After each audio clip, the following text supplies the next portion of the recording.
Bismillahirrahmanirrahim. Assalamualaikum warahmatullahi wabarakatuh. Pada kesempatan kali ini, saya akan menyampaikan koneksi antara materi modul 3.1.A.8 tentang pengambilan keputusan sebagai pemimpin pembelajaran oleh saya sendiri, Diki Saiful Fauzan, SPD, CGP Angkatan 1, SDN 3 Kertajaya, Kecamatan Cibatu, Kabupaten Garut. Baik, yang pertama di sini saya akan menjelaskan atau menyampaikan tentang filosofi Partab Triloka Ki Hajar Dewantara dan pengambilan keputusan. Pada filosofi Ki Hajar Dewantara ada 3 filosofi, yaitu yang pertama Ingarsa Sung Tulada, yaitu bahwa seorang guru atau pendidik harus menjadi panutan atau memberikan contoh.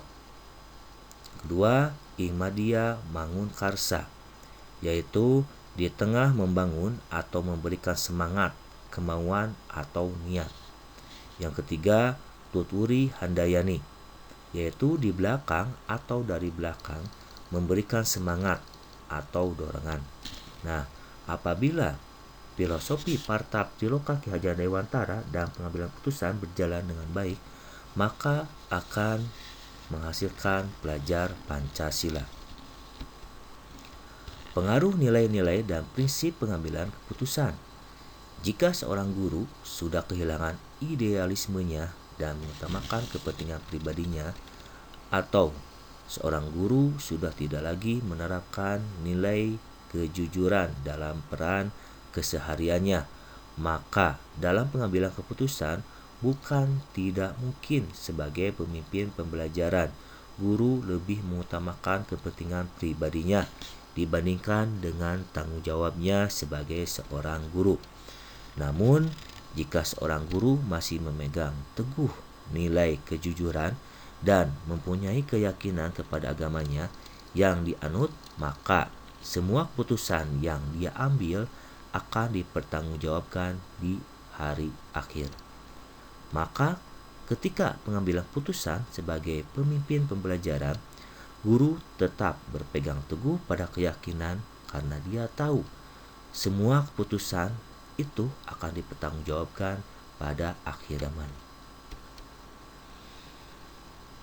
Pada sesi pendampingan dengan pendampingan teknik coaching dalam pengambilan keputusan, di sini pendampingan yang dilakukan oleh pendamping sangat membantu CGP dalam menerapkan teknik coaching kepada coachee dalam pemimpin pembelajaran pada proses pengambilan keputusan.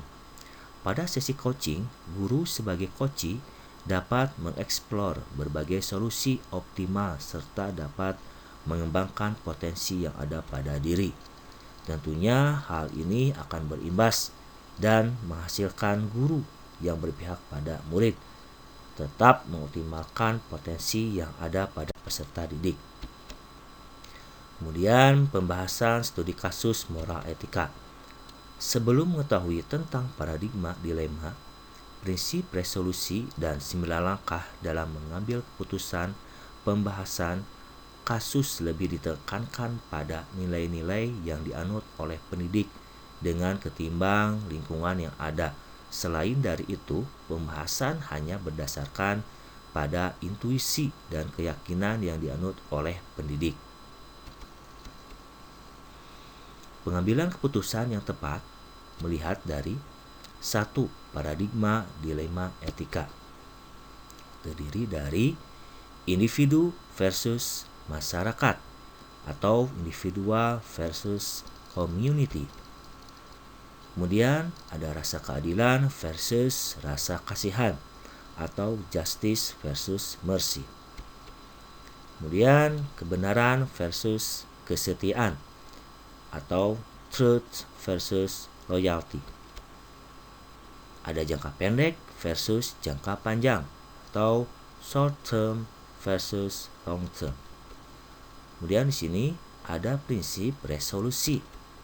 Di antaranya berpikir berbasis hasil akhir atau ends based thinking. Kemudian berpikir berbasis peraturan atau rules-based thinking. Kemudian ada berpikir berbasis rasa peduli atau care-based thinking. Dalam pengambilan keputusan yang tepat, melihat dari 9 langkah pengambilan keputusan. Yang ke-1, mengenali nilai-nilai yang saling bertentangan. Yang kedua, menentukan siapa saja yang terlibat. Yang ketiga, mengumpulkan data fakta-fakta yang relevan. Yang keempat, pengujian benar atau salah.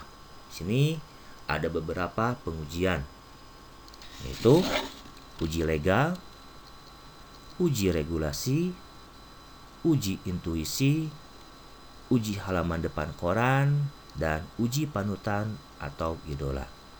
Yang kelima, pengujian paradigma benar lawan benar. 6.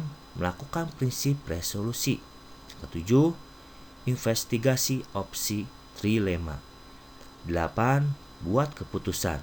Dan yang ke-9, lihat lagi keputusan dan refleksikan.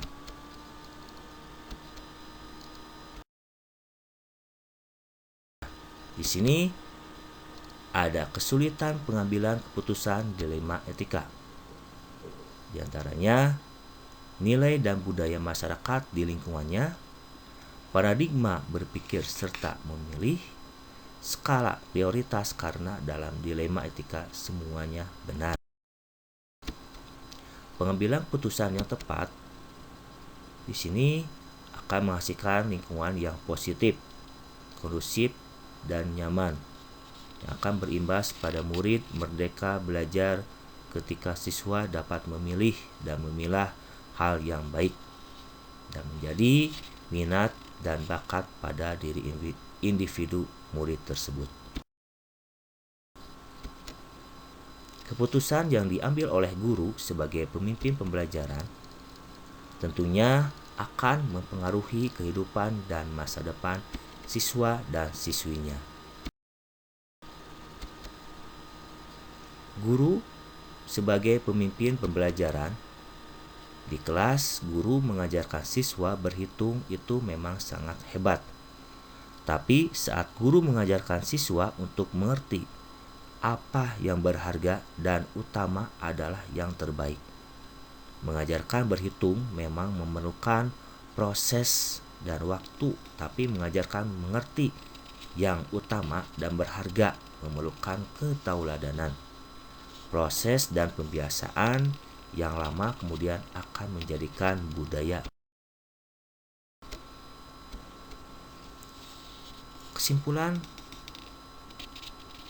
pada kesempatan kali ini di sini, guru sebagai pengambilan keputusan memiliki peran sentral dalam mengajar dan mendidik anak didiknya, terutama pada budi pekertinya, budaya positif yang tumbuh di sekolah, dan kompetensi sosial emosional yang matang, terutama akan mendukung guru dalam mengambil keputusan di sekolah, ditambah dengan penerapan pembelajaran berdiferensiasi, membuat guru bisa mengoptimalkan kemampuan murid melalui proses coaching yang tepat.